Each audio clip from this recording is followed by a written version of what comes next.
بسم الله الرحمن الرحيم أشهد أن لا إله إلا الله وحده لا شريك له وأشهد أن محمدا عبده ورسوله أما بعد أعوذ بالله من الشيطان الرجيم بسم الله الرحمن الرحيم السلام عليكم.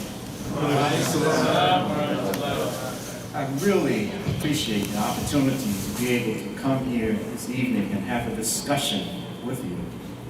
I appreciate the opportunity for coming to have a discussion, but I always like to come back to the DMV because I lived in Washington, D.C. for 10 years, many years ago. And I grew up as a man in Washington, D.C. I embraced Islam in Washington, D.C. And to come back into this area now, and as my young friend Ubaida told me, that if I look in some of the publications and you see so many misogynists, so many Islamic centers in this area, it's amazing based on what it was like during the decade of the 1970s. But I want to stand here this evening and talk about the subject of Black Lives Matter and racism in the United States and the Black Lives Matter movement. And I hope, it is my sincere desire, that after this discussion, and I hope we'll have a few minutes for questions and answers, because I'm sure, as I do in most places, I will say something that many people will not agree with. So I want to extend the opportunity for all of you to have your questions answered about anything that I may say. And I don't think that there is any discussion or any question more in anyone's mind that the issue of racism in the United States has been forced to the forefront of every person in this country, all of us, no matter whether we are news junkies and we follow political campaigns and what's going on, no matter whether or not we are internet trolls or people who just stay on the internet all the time and comment and read. It doesn't matter what condition we find ourselves socially in the United States today, you cannot, unless you just up under your bed, not under the cover, unless you're just up under the bed and paying no attention to what is going on in this country today, we have to agree that race and racism is one of the foremost, if not the foremost issue that is dominating the American landscape. And I don't want any of us to think for a moment that it's just because of this 2016 presidential election that now the issue of race, because you have a nincompoop, a crazy man, probably the most ignorant person who has held up the banner for one of the two major parties in this country. You know who I'm talking about. I hate to even call his name. So you know who I'm talking about. But it didn't start with this guy. It didn't start with his insulting Mexican people, insulting black people, just any group of people. It didn't start with that. If you look, and I'm gonna go back a lot further, but look at what happened in this country when the first African-American Muslim was elected as a president in this country in 2008. I can recall on the campus of Wake Forest, one of the young students, a political science major, coming up to me when Barack Obama gave such a powerful speech in Cairo, Egypt.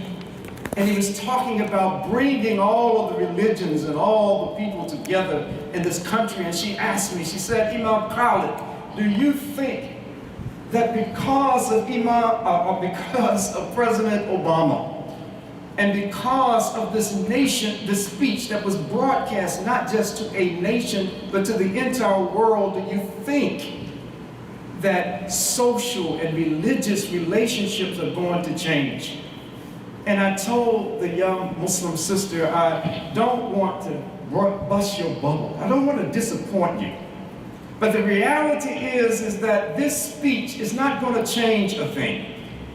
As a matter of fact, as a result of this speech, this calling for unity, calling for the races, the religions to cooperate, you're going to find more incidents of hostilities and hatred and bigotry and racism coming out because of this African-American president and because he's saying things that have been so suppressed and swept under the rug for so many years, so many decades, so many centuries in the United States. Now, I want to go back just a little bit and then I'll come forward and talk about the Black Lives Matter movement. But I want to go back in time just a little bit and just remind myself and remind you that racism in this country is that continuing American dilemma that is something in this country that as a nation, this nation has never come to grips and either acknowledged nor done anything meaningful to change the structural, what used to be called institutional racism. And we're going to talk a little bit about that. And I'm going to go a step further. And I'll say that this country, and I don't want anyone to think that I'm not proud to be an American, that I love this nation, that there's nowhere on earth that I would rather live than right in this country. I've been to, Allah has blessed me to be in so many countries over the years. But every place I've been, I've held very tightly to my passport. And I've been held very tightly to my plane tickets. And then when it was time to leave, I was happy to come back and face the challenges that were confronting me and all of us in this country. But this country was founded on some very bad things. It was founded on a genocide of Native American people. From the East Coast to the West Coast, to the borders of Canada, to Mexico, and into Mexico, we find that the indigenous people of this land were nothing short of having a full Holocaust, a genocide that started when the Europeans first came to this landmass and is continuing today. If any of you have ever been to a Native American reservation, they're nothing short of concentration camps, but I'll call it what they're called in this country. If you ever have the opportunity to go to a Native American reservation, I'm not talking about the ones that have the gambling casinos and they get all of this money from gambling. The tribes are dividing up all of the wealth that they're getting from the people in this country's addiction to gambling. I'm not talking about those reservations. I'm talking about those. Go into South Dakota. Go into other areas out in the western part of this country. Go into Oklahoma. Don't go to the Cherokee Reservation in my home state of North Carolina. You won't get an inkling of what I'm talking about, and you will see the worst poverty. You will see the worst educational systems. You will see the worst cases of alcoholism. You will see the worst cases of failures of health delivery systems that you and I don't think about because they're out of our sight. But this is part of a continuing genocide to eliminate the first people of this land. And we go just a little bit, even as this was going on, we talk about people of African descent, Africans in West Africa, in North Africa, in Central Africa, and even in East Africa. For over 300 years, labored in this country as enslaved people. And how do we look at this today? We're told, if you're African American like myself, we're told, well, that was a long time ago, so get over it. But this was hundreds of years ago. Why are you talking now about the horrors of slavery. Get over it. Get over the fact that the people who were brought to this land were not slaves when they were brought here. Get over the fact that the Africans who were brought to this land, that many of them came from even Muslim Islamic empires. Get over the fact that many of our African brothers who were enslaved in this part of the world were hafiz of Qur'an. They were scholars. They were writing Qur'ans by hand during the period of enslavement. And now we're told that these people were heathens and savages.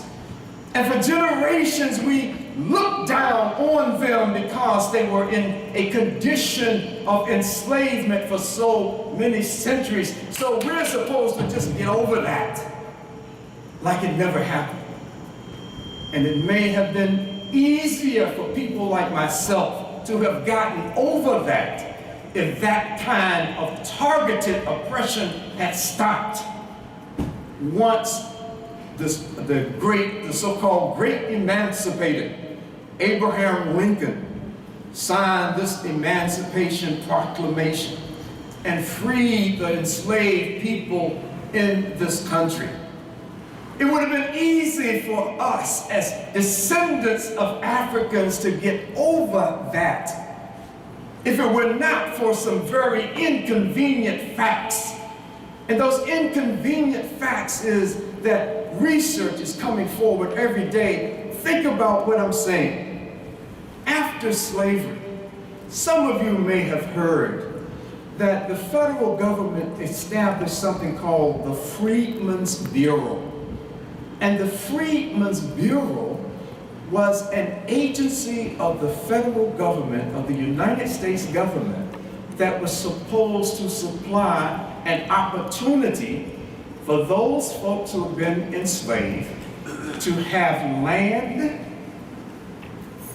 and to have a means to work the land, like 40 acres and a mule, to have access to education, like Howard University, a land-grant college, that this was supposed to be a prime example of what the federal government was doing on behalf of the descendants of these slaves and giving all this money to help start this wonderful university of which I am a graduate of. I'm not putting down Howard, but it's the reality of how it came into existence and this context that I'm talking about. So it would be okay if this were the reality of the ending of slavery in this country, but that wasn't the end. Go to Mississippi today. Research has just come out that in Mississippi, where there were so many Africans and African Americans enslaved, that after slavery was abolished in this country, that concentration camps were established in the state of Mississippi. And in those concentration camps, they put these former slaves in and starved them to death. Death by starving. 30,000 former enslaved people died in concentration camps in Mississippi after the abolition of slavery. And so if there weren't some other incidental kinds of facts that won't let me just ignore the fate of the people that started, not unlike every other people in this country. There are no people in this country today. We're all immigrants of a sort, unless we are descendants of Native American. Everybody here is an immigrant, regardless of what this ridiculous-minded person who's the ridiculous Republican Party's presidential banner carrier this election cycle, regardless of what he says about keep the immigrants out and build a wall and y'all Muslims, let's keep them out too. Regardless of that, we're all immigrants. But the only immigrants, the only people who were forcibly brought into this nation and stripped of their identity, of their names, have no nothing called a marriage that would be recognized. That the so-called masters on these plantations would try to break the spirit of those who were rebelling against this institution by humiliating a so-called husband in front of his children and his wife, snatching a baby from a mother's breast and selling the child or selling to the mother to another plantation. There's so many horrors in this institution, but it didn't stop there. A group in 1865 was developed, and I'm going to get to this in a minute. I'm watching the time. A group in 1865 was established called the Ku Klux Klan. And the Klan were a bunch of white guys who wore white robes and dunce caps. If you don't know what a dunce cap is, years and years ago in the United States, when students in public schools acted up, many of the teachers would have these caps, pointy-headed caps. They were made out of construction paper, and it was pointed at the top, and they set it down on the head, and they would make students sit in the corner. It was called the dunce cap. So these Klan members adopted what I think was just a dunce cap with a veil. So they had the pointy-headed caps with a face veil.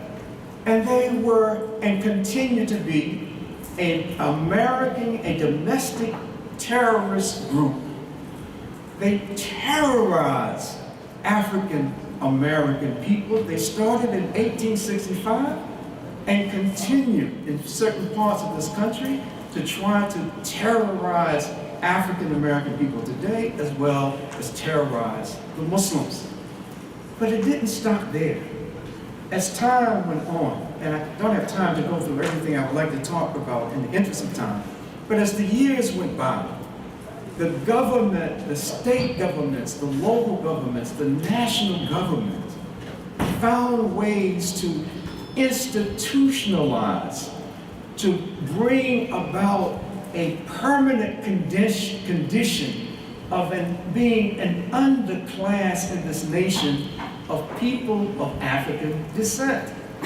And I won't go through all of this. Let me just give you an example, because you may not realize this when people start talking about racism. Racism is not just an individual person saying or doing something against a person of color in this country. It's much more than that.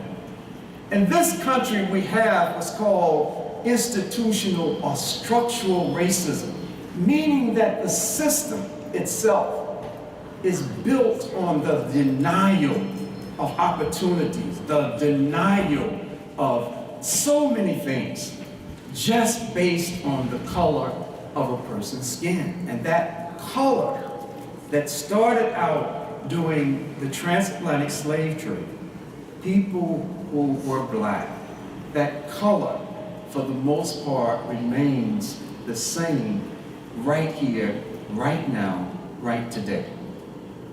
You know, when we look at the Sirah of the Prophet Muhammad sallallahu alaihi wasallam, it's very easy for us to see, and I don't have time to go into a lot of examples, I'll just go into maybe a couple of examples, that the issue of a person's color, particularly if that person were dark-skinned, if that person were black, that phenomena existed on the Arabian Peninsula at the time of the Prophet Muhammad sallallahu alaihi wasallam. We know the story of Bilal ibn Rabah, right? We know that story. We know that this former slave, this former black Abyssinian slave, that this person, that this man, the Prophet Muhammad sallallahu alaihi wasallam, had so much confidence in him, so much love for him, that we find that the Prophet Muhammad sallallahu alaihi wasallam and Umar ibn al-Khattab radiallahu anhu and so many others of the Sahaba looked at Bilal not in his former condition as an enslaved human being, but they looked at him based on his taqwa. They looked at him based on the love that the Prophet Muhammad ﷺ had for him. this didn't stop those who had not rid themselves of the Jahiliyyah tendency of judging a person based on their skin color. And so even when the Prophet Muhammad ﷺ, we know the story at the conquest of Mecca, that the Prophet Muhammad ﷺ, as Bilal the Mu'adhin, in his position as the Mu'adhin, in his position also simultaneous with this, in his position as the like the treasurer of the state, of the Baytul Mal, overseeing the Baytul Mal, but as the Mu'adhin on the day of the conquest of Mecca, the Prophet Muhammad ﷺ instructed Bilal, climb up on top of the Kaaba, call out this Allahu Akbar, call it out, you do this, Bilal.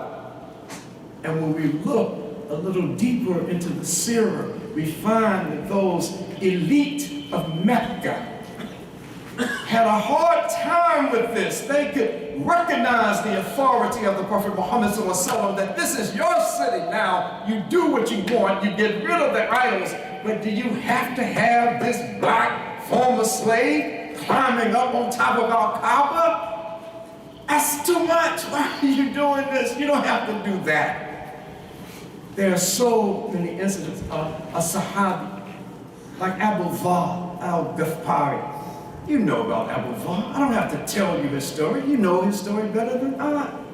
But you know the story where Abu Dharr and Bilal were having a disagreement, having an exchange. And Abu Dharr said, "Oh, you son of a black woman." He wasn't saying that in some kind of complimentary way. He was saying it in a very derogatory way. And so when the Prophet Muhammad ﷺ heard what he was saying, he condemned Abu Dharr and told him that you have the remnants of Jahiliyyah. Abu Dharr was not some come to the mosque for Eid only kind of brother. We know his story. And Abu Dharr, even at this point in the mission of Islam, he was still holding on to this disparaging attitude about anyone who had a black complexion. So, oh, you son of a black woman. Abu Dharr, you know the story, put his face down in the sand and told Bilal, put your foot on my face, put it on my neck for what I have done. And Bilal got him up and kissed him on the forehead. Let me just share one other story, because you're going to say, I thought you were supposed to be talking about Black Lives Matter. So let me share just one other quick, and I get excited talking about some of these stories. Let me just share one other story to give an example of how this cancer of racism is not a new phenomenon, that it was something that the Prophet Muhammad ﷺ dealt with as well. That was a Sahaba, a very dark-skinned Sahaba who was an Ansar. He was there in Medina when the Hijrah was made. He embraced Islam in the early days of the Hijrah of the Prophet Muhammad ﷺ. His name was Sa'd al-Aswad. Sa'd al-Aswad was a very humble Sahaba. They say he was from Abyssinia. He's a very humble Sahaba. And after a while, after the presence of the Prophet ﷺ in Medina, he came to the Prophet Muhammad ﷺ and said, look at my condition, look at my position in Medina. I'm discriminated against by many of the Arabs. I don't belong to one of these two powerful tribes. I don't have a lineage that I can trace like so many of these people. And so look at my condition. So he asked the Prophet Muhammad ﷺ, will I get the same reward from Allah subhanahu wa ta'ala that everybody else will get? The Prophet Muhammad ﷺ assured him, yes, you will get the same reward. Sa'd was not married at that time. The Prophet Muhammad ﷺ told him, okay, Sa'd, go to this brother. I think his name was Wahab. Let me get his name here. His name was Amr bin Wahab. He went to Amr and he told Amr, the Prophet Muhammad ﷺ has sent me to ask to marry your daughter. that this is not something I'm doing on my own. The Prophet Muhammad ﷺ sent me. And the father of this young lady said, have you lost your mind? Are you crazy? Do you know who my daughter is? How beautiful my daughter is? How she's the most, everybody wants to marry my daughter, and you, son, are going to come here? Even if the Prophet Muhammad ﷺ has said for you to do it, I'm not going to let you marry my daughter. But the daughter was standing around, and she heard her father expressing these racist feelings, these racist ideas. And so she came from where she was standing and said that, Father, you are going to deny a brother that the messenger of Allah sallallahu alaihi wasallam has sent to me, to you, to marry because of who he is? And the father said, I will never do it. The sister talked with the Prophet Muhammad sallallahu alaihi wasallam, and Saad and this particular sister were married.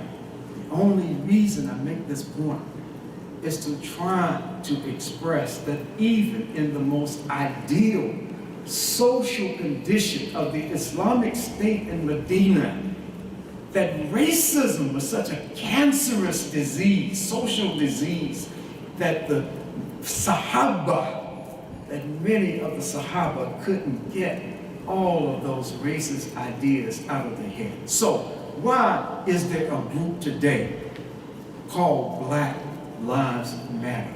Why was a hashtag started in 2012 after the acquittal of the wannabe cop, the psychopath, George Zimmerman, after he had killed a 17-year-old African-American boy going back to where he was staying with some Arizona iced tea and some Skittles. And this wannabe cop who claims, and he's a neighborhood watch dude. So he follows the guy, he provokes the kid, he ends up shooting and killing the kid. They have the case, he's acquitted. After this wannabe cop called to the real police and said that I'm following this guy, they told him, quit following him, leave him alone. The real police would take care of it. He shot and killed this 17-year-old kid. He's a psychopath. Look at his history. Look up his history. Look up George Zimmerman and see what this psychopath has done after he killed Trayvon Martin. After incident, this hashtag began to catch on with the people in this country and now even around the world. Black Lives Matter. Why? What did the people who started this, why did they feel it was necessary to affirm their humanity to the world and to say, yes, Black Lives Matter? They did it because for over 300 years in this country, Black lives in this country did not matter. So that's why they did it. If Black lives had mattered for over 300 years, there would be no need for Black Lives Matter. Look at the pictures during the American Civil Rights Movement that one of its leaders, of course, was Dr. Martin Luther King. Look at some of those old photographs from the 1950s, from the 1960s, and you'll see African-American men, full-grown men carrying signs, marching down the sidewalk saying, simply, I am a man. Why would these grown men feel the need to have to put a sign on? They weren't dressed in women's clothes. Everybody knew that they were men. Everybody knew they were men, but they were not treated and respected as men. So they had this movement to carry signs saying, I am a man. It's nothing different today. When you find the police departments across the United States today in 2015 alone have shot dead, have judged, they have apprehended, they've judged, and they've executed on the street 136 black men and women. You know some of their names. They come so fast, they come every week now. Honestly, I'm a person who I try to be socially involved, not just to be aware, but to try to help do something, to help bring about some changes. I can't keep up with the names of the black folks who are being shot down by the police every single week across this country. I can't keep up with their names. But there's some that I know. And I know you know some of these names. One man out in Minnesota, in Great Falls, I think it was, Minnesota, was in his car with his 4-year-old daughter in the back seat. He was stopped by the police. This is an African-American man. He was stopped by the police claiming that his tail light was out in his car. And what happened after that, the man was sitting behind the steering wheel in the car, and the cop shot him dead, shot him in his chest. And the man's girlfriend was sitting there the whole time with her phone, videoing what was going on. These cameras, these video cameras on this phone are showing us every day the brutality of those who are charged with protecting and serving all American communities, but yet they are seeking and destroying. They are seeking out targets and killing black people every single day. If, I submit for the purpose of this discussion, if the people who were being targeted were not black folks, if those who were being targeted were let's kill every Somali person we can find on the street, let's kill every Pakistani young boy, young man that I can find, let's kill every Arab that I can find on the street by those who are charging with protecting and serving us, this nation would be under martial law today. Any other target other than black people in this country, this nation would be under martial law. The police will be tried for their lives. Some of them would be on death row for what cameras have captured them doing, but yet the overwhelming majority are not even indicted. It's caught on their body cameras. It's caught with people standing around videoing what they're doing, but nothing happens to these people.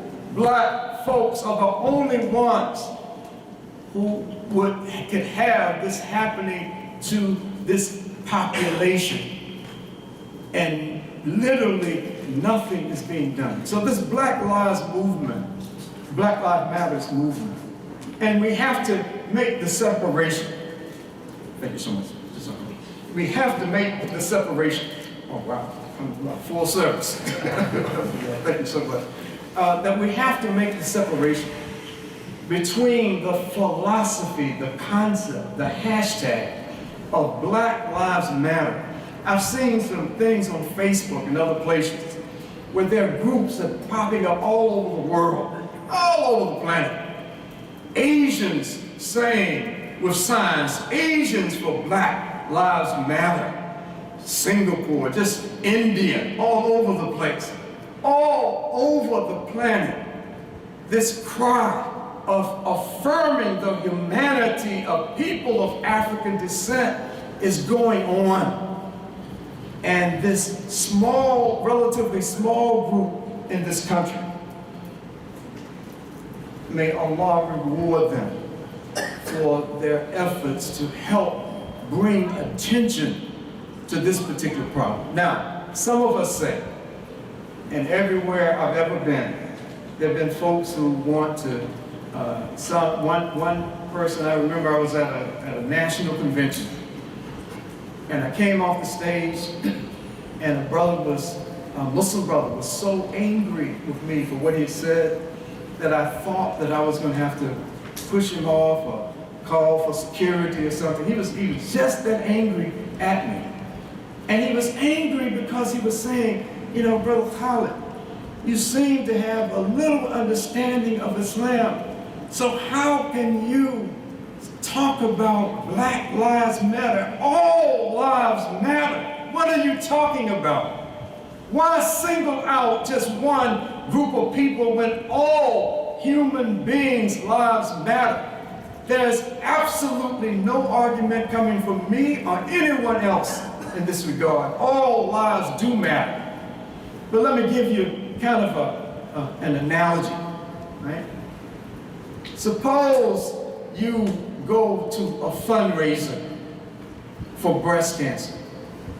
Suppose the National Football League, when they designate Breast Cancer Month and they wear all these pink things with their uniforms and all like that, what if people who say, well, colon cancer matters, right? You go to a fundraiser, it's about breast cancer. Well, colon cancer matters too. Why don't you address colon cancer, right? You go to somebody's funeral and the people are crying.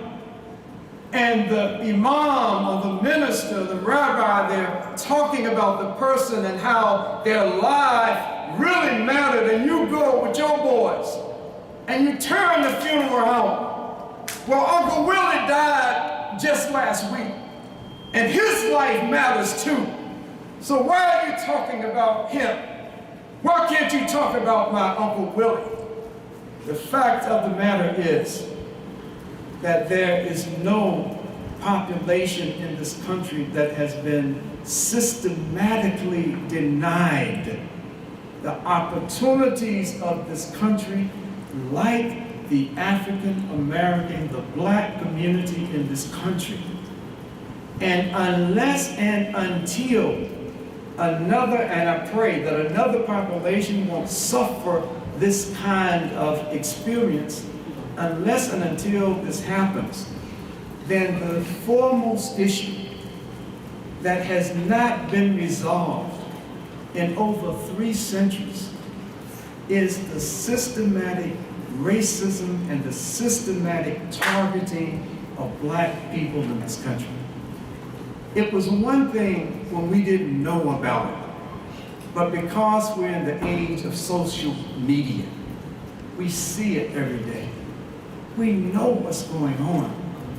We can see, and I'll end on this note, we can see, and some of the, I've worked in public schools for 13 years, and I was the director of an alternative program within the public school system, in high school and in middle school. And some of these, or every one of the young people that came into my program were behavior challenged. I mean, some of these young people were, you know, were the kind of people you don't want to be behind your back because you don't know what they might do. They might hit you in the back of the head with a, you know, a chair, anything, literally. But at no time were those children abused, physically abused by school resource officers or by deputy sheriffs, the way that you can watch these Facebook and these YouTube videos and see how these African American girls are being snatched out of their chairs and thrown across the room. Middle school girls thrown across the room, and all of these kinds of things. So I'm going to stop at this particular point, and I want to just remind myself and remind you that this organization called Black Lives Matter, one thing that I really want to do, and I just want to read just a couple of things here, that to tell their own story, they say about themselves, that they have right now about 30 different chapters around, 50 different chapters of different organizations around the country that fall under this banner. And they say about themselves that they are a chapter-based national organization working for the validity of black life. We're working to rebuild the black liberation movement. And it says some other things that I won't read at this particular point. But what I'm trying to emphasize, and I want you, please, to leave here today with this thought, whether you agree with it or not. Two thoughts. One is that there is a distinction between our affirming, yes, Black Lives Matter, no matter how the police in this country are treating black people, Black Lives Matter. One.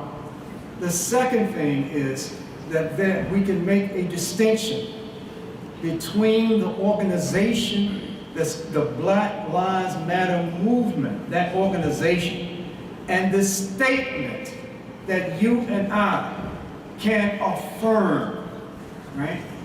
Read the history of this nation. And if, once you understand what has been systematically done and targeting African American and people of African descent in this country from the time we were brought here, and if you still can't come to the point of saying, yes, I agree, Black lives do matter, then I have to say that you have a problem.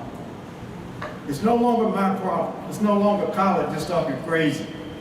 It means that you are in such a state of denial that you cannot recognize that such a large, that 13% of this population in this country is being treated in a way that animals often should. You don't shoot down a dog. I see, last thing I'm gonna say, that in the neighborhood where I live, it's something about, I don't know if it's something about their manhood or what, but in the neighborhood where I live, a lot of the young teenagers, you see them going through the neighborhood with pit bulls.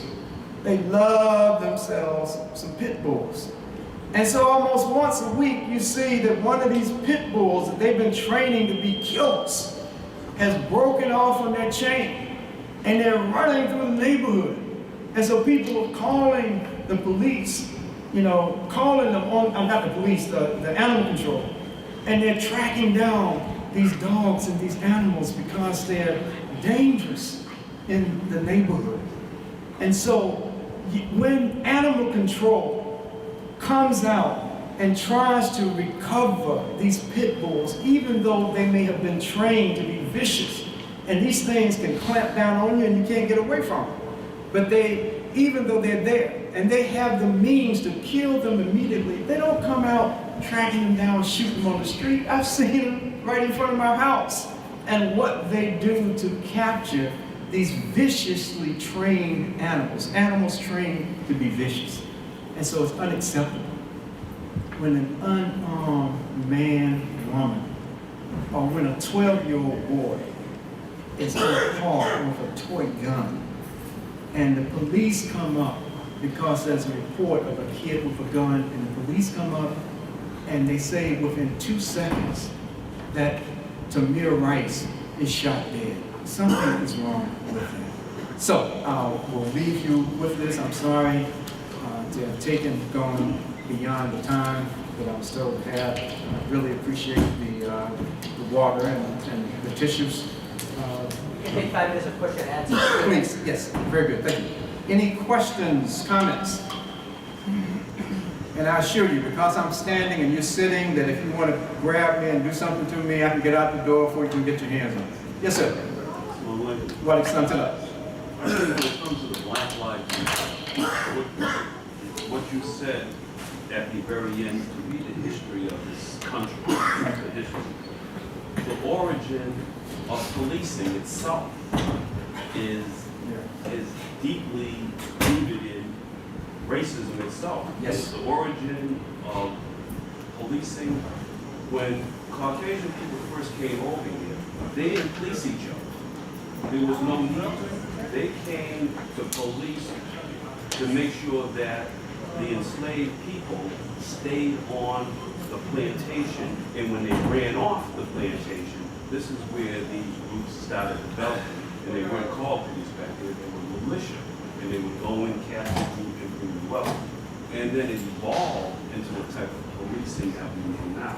But the charter of the police itself, it's rooted in slavery. It is. And we captured it. And when you have racism and white supremacy, it's rooted in white supremacy. And the cornerstone of white supremacy lies within the culture of theft.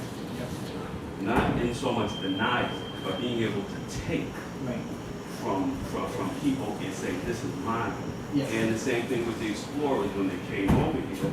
They came over here and took great masses of land from the people, just took it.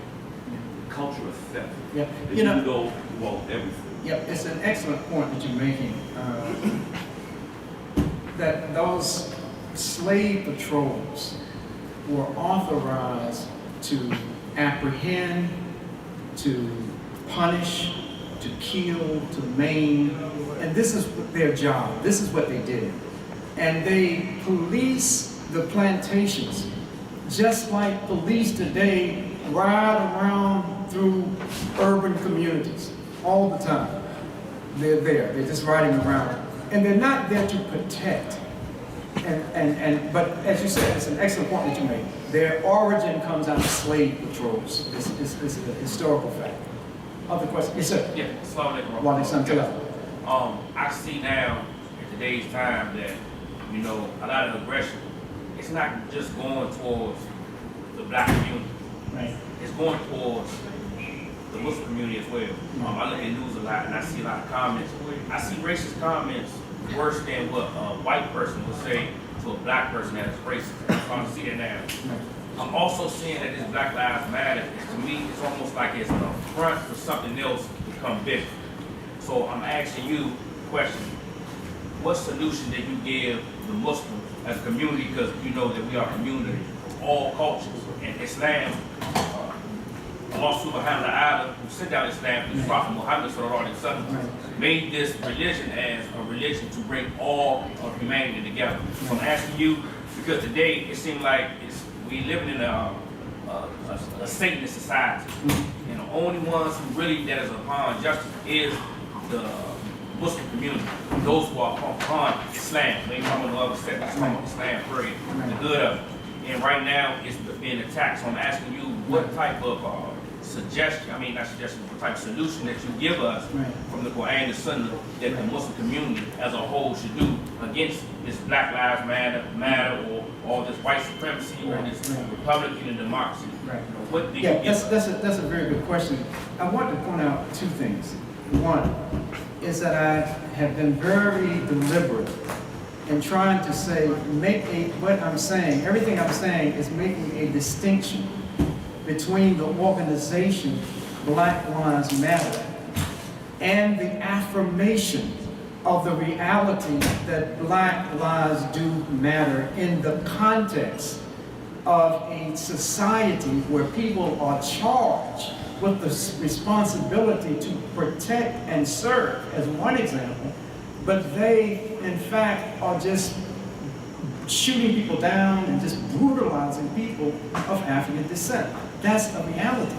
Part of our responsibility as Muslims and following the Sunnah of the Prophet Muhammad is to address not hypothetical or potential problems and issues, but to address those issues that are dominating the society itself.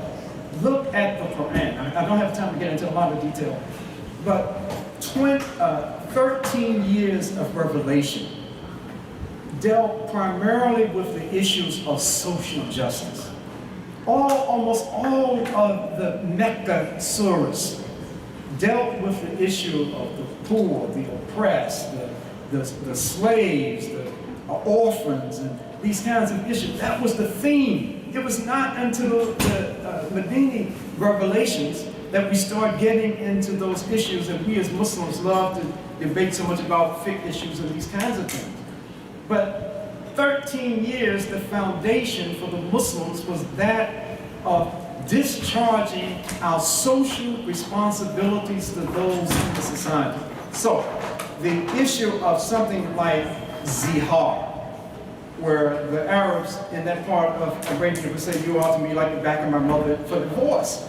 This was something unique to them. This was not a universal concept. So Allah addressed the immediacy, burying daughters alive. That I haven't seen, maybe one other place that I've seen, and historically have ever done that with daughters. But what they did in Arabia at the time of the Prophet ﷺ, they didn't bury the daughter when she was born. They waited until she was 4 or 5 years old, and then dug a hole and buried her alive. So what I would say, just quickly, is that we have, this is why the Islamic Circle of North America made as an integral part, a major part of everything that's offered by the organization, a council for social justice. Because it's our responsibility. I'm not looking to be led by Black Lives Matter. I'm not looking for that. I'm not looking and encouraging other Muslims to follow the leadership of Black Lives Matter because of, I'm sure you know, of many of the reasons. How the issue of homosexuality and this kind of thing has been conflated as a civil rights issue in this country. And so now what this organization, Black Lives Matter as an organization, is doing, and they have people as part of their rhetoric. I haven't heard it with my own ears, but the people I'm in contact with tell me that many of them are saying, queer the movement. Queer the movement. Turn this Black Lives Matter movement into a queer movement and equate those rights with the affirmation of humanity that I'm talking about, that we have just as being human beings, as African people or Asian people or whatever people, right? And so they are conflating things. And the homosexual community in this country really got over, in my opinion. See, I grew up in an era where it wasn't like this, right? And it did not, in my opinion, be able to get traction in this country the way that it has. That this has become the most powerful lobbying force in the country. I think it's almost getting beyond the Zionist lobby. That you will have sanctions taken against you on your job and everywhere else for saying something against that movement, right? But it was not until they tried to turn that into a civil rights issue and say that this is the same as what the black people have been struggling for all this time, was there a success, a public success, and almost an institutionalization. So I think that we have to lead, right? I'm not saying that Muslims who never have been involved in any kind of social change effort would jump out because I'm Muslim, that qualifies me to lead you in social justice movements. But there are Muslims who are very astute in their analysis of the political and social condition that's confronting the Muslims and everybody else in this country. And brothers like yourself who have this kind of interest, then we need to, see this tall brother over here, Ramiz. Get with Ramiz. Let him tell you about Council for Social Justice and be a part of that. Help us as a small effort try to organize something in the Muslim community that will take leadership in the Muslim community and not be at the whims of following anyone else. Just to add on to my brother's point, if people are in the Muslim community or in our community are interested in obviously joining and trying to help with social justice, what would you say that they should try to stay away from, just so they're not be thought of as part of that particular organization that believes in a broad other things that we know about and that you mentioned? Right. What can the Muslims in them being involved make people aware of, or tell them that they're not part of what or part of what? Right. What would you say our approach should be to that? Yeah, you know, actually, I really believe that, and I'm not just, you know, I've been involved in a lot of different things over the years. I really believe that the most critical issue, the most topical issue is this issue about how these young children are being shot down by police. I think that this is a critical issue. Just think about it. You know, I mentioned a guy who was about to fight me after I just made a presentation almost like this. And I told him he had his 14-year-old son with him. And I said, what if your 14-year-old son is playing, just standing around, talking to some other of his kids, schoolmates or neighborhood folk, and the police just come and start harassing him, and you hear these gunshots, and you go out, and your 14-year-old son that you raised, you know he's not raised insane. Then your 14-year-old son is laying there dead, how are you going to feel? And then what if your brother's, your nephew, and your niece, and you know, I went through this thing with him. So to try to personalize it. This is a critical issue.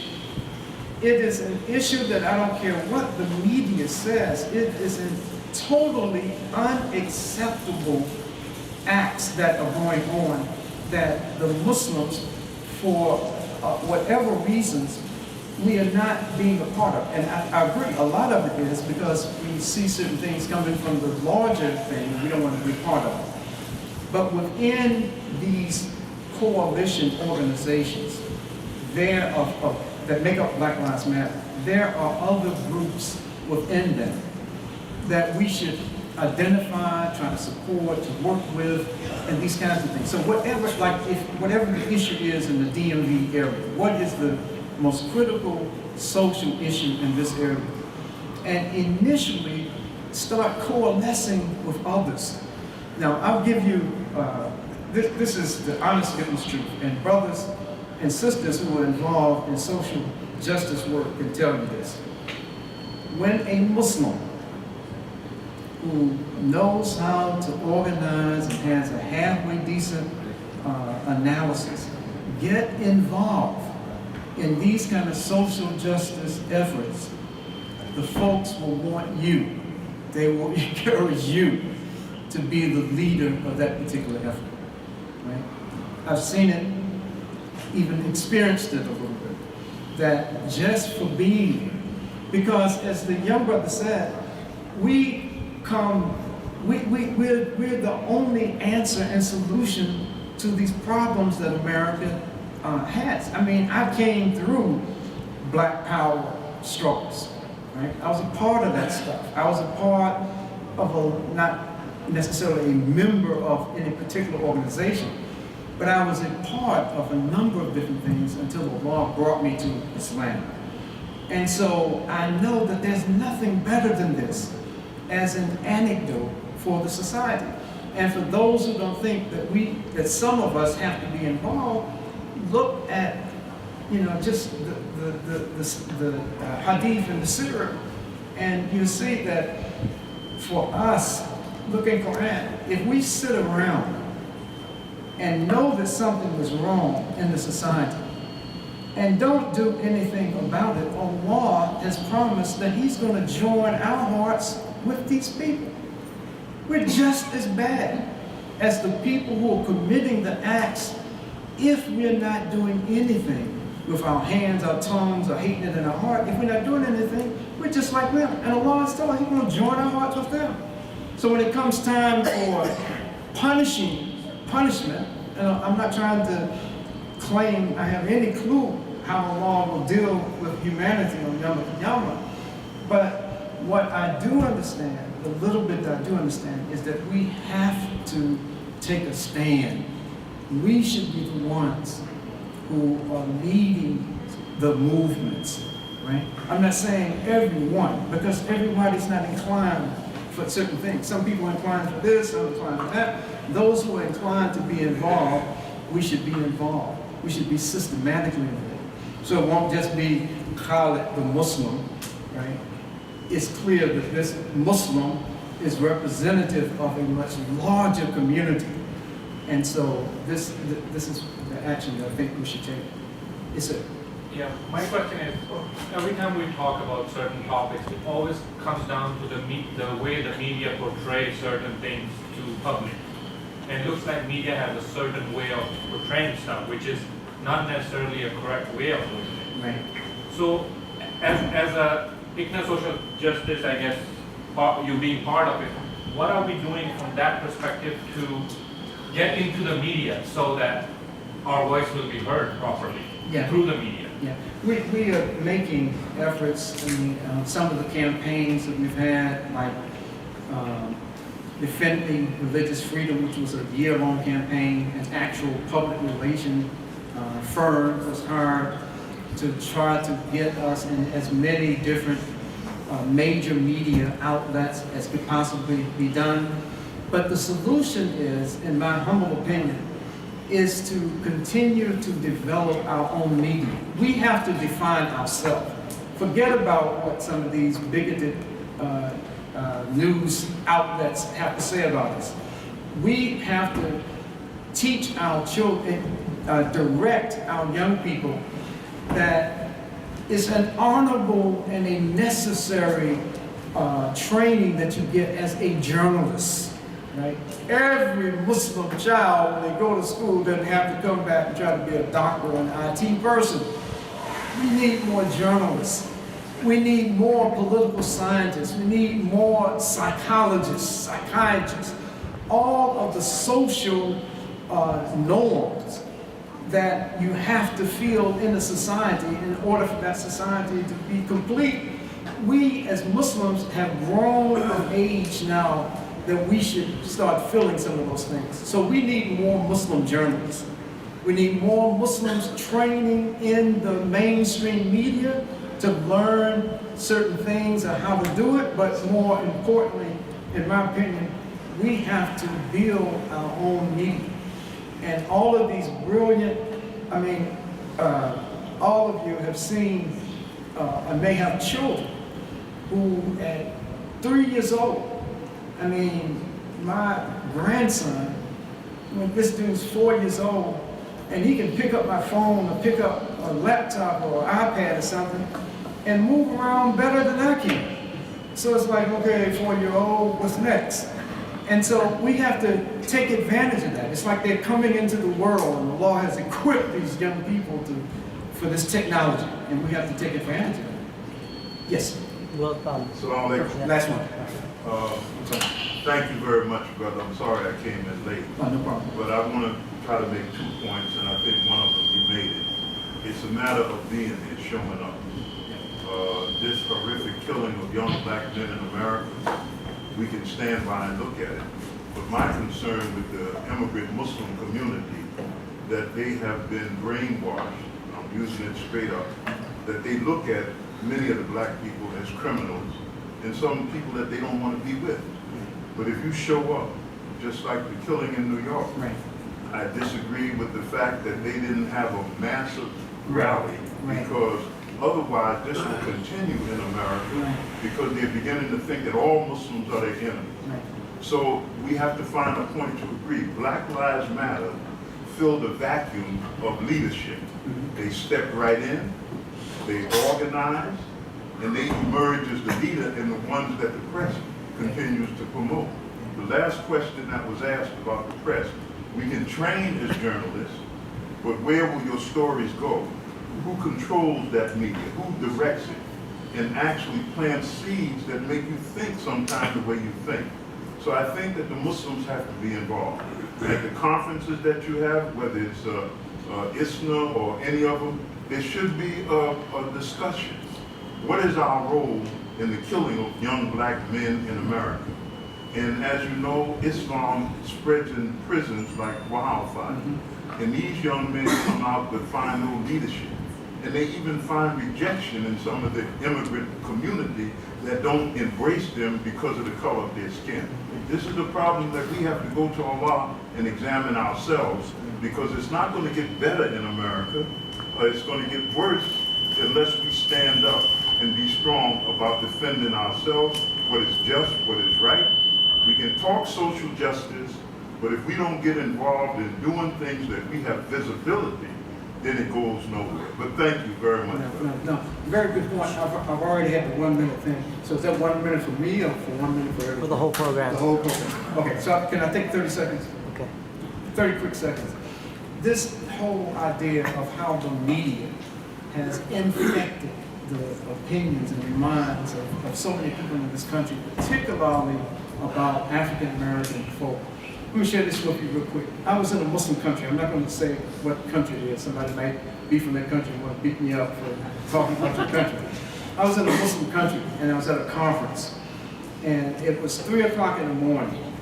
And the person who was the translator for the 3 of us who spoke English asked me, he said, Imam Khalid, it's 3 in the morning and all these bazaars and all these people are walking down the street with pocketbooks and bags and things like that. As an African American, be honest with me, Imam, do you really feel like you want to go and snatch somebody's pocketbook or snatch one of these bags? So I looked at the guy and to see was he playing, because I thought he was just making a bad joke, that it was losing something in culture and language. I thought it was a bad joke. And when I saw he was serious, then I had to start making dua, oh Lord, don't let me hit this boy now, and I'm not gonna be able to go home, I wanna go home when I wanna go home. So the next day I told the folk, I didn't need to translate, right? But you're gonna have to get this guy away from around me. And one of the translator that they assigned to the group, because they immediately got him out the way, the translator, the point I'm trying to get to is that what was being projected around the world, even in that country, about African American people, all they saw about us in their media and everything else was thugs and criminals and superfly, pimps and all this other kind of stuff. So they were seeing this. So they didn't even have to wait to get to America to be indoctrinated in that kind of thought. It was being piped out to them. And so I'm gonna shut up because Imam has been very generous with me. But the media is so powerful. And I'll share this other real quick. I was in one of the poorest countries on the face of the earth, and a predominantly Muslim country. And we were riding through, something like the countryside type thing in this particular country. And I kept seeing these signs saying free cable television. This was in English and in the language. Free cable television. And wallahi azim, seemed like it was 200, 300 stations, right? In villages, man, that, I'm figuring they don't even have water or running water and electricity. So I asked the brother who was driving me and this other brother around, I asked him, I said, brother, is this a joke?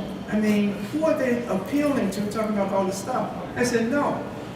In these villages, what is going on is so important to import American and Western culture into these areas, to pull the folks away from their faith and from their own culture, that these people will set up free stuff all over, right? Guy might not have running water, but he's got a television and cable potential for 200 stations. And all of that crap is pulling us away.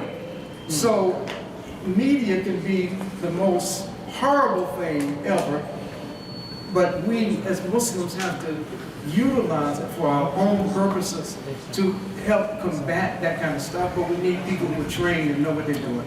So, yes. He said he has to do it. After Salah. Yes, last one. He said after the prayer. After the prayer, inshallah. After the prayer. Yes. Maybe misconstructed that.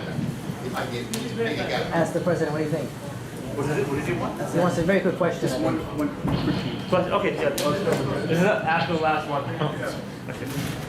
Sheikh Khalid, he has the last question. I don't have a question, but I want to say that, I mean, you are encouraging all Muslims to go to media and journalism, but I know it is a misconception among us, among Muslims, that going to TV, working in radio, if it is not haram, it is something close to haram.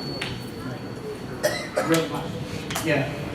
The content of it is oftentimes very much wrong, but it